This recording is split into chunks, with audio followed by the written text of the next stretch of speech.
আসসালামু আলাইকুম। আজ ২৭ ডিসেম্বর শনিবার, শীতের সকাল। আসুন এই সকালে আমরা একটি হাদিস জেনে নেই।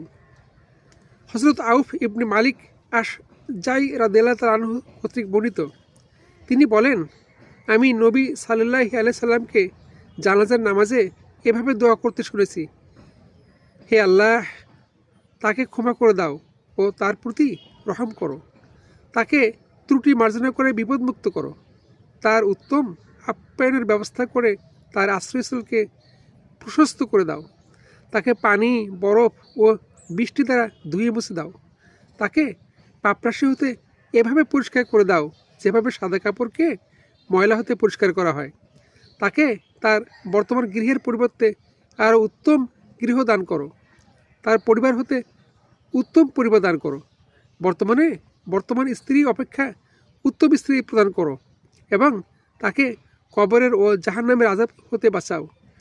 আউফ ইবনে মালিক রাদিয়াল্লাহু তাআলা আনহু বলেন,